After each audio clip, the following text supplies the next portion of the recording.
Our next free workshop is going to be make a wooden storage crate. In the Allentown store, it's going to be on Friday, September 18th and 19th at the regular times, 1 p.m. to 5 p.m. on Friday and 10 a.m. to 2 p.m.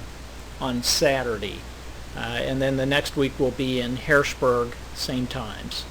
In this particular workshop, it's a pretty straightforward, made out of some very simple wood, and the tools we use in this is going to be a drill press, a jigsaw, handheld router, a bandsaw, and a brad nailer.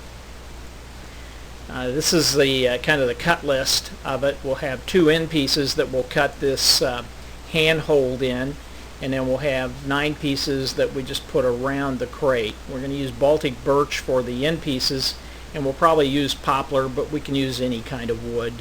And then we'll have a couple of labels made up that we can stick on it. This is the package that will be handed out, the 9 pieces, the slats around it, and then the end pieces. And we take the end pieces, use double-sided sticky tape, put them together so we can go to the drill press, and we use a Forstner bit to begin to cut the handhole. So we use the Forstner bit at the 2 points that are marked, and then we draw a line between the 2 holes and use a jigsaw to cut the holes out to make the handhold. Then we go to the router table and just round over the edges of the inside of the handhold. And then it's pretty simple. You can put this together using screws. In this case, we're going to use pins just to get through it pretty quick. The stock is going to be pretty thin stock. It's going to be 1/2 inch end pieces and probably 5/8 inch for the pieces across.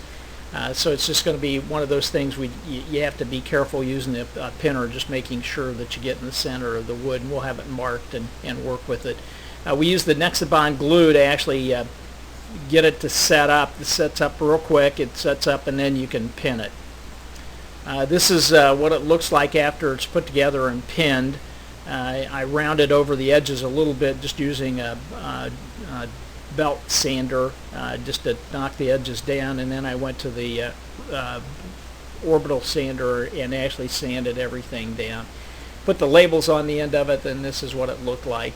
Where this is such a simple project is you can use any kind of wood. You can use pallet wood. You can use just wood that you find in the backyard. It's pretty easy to put together. You can put it together with, we're going to use pins, but you can use screws. You could actually use nails.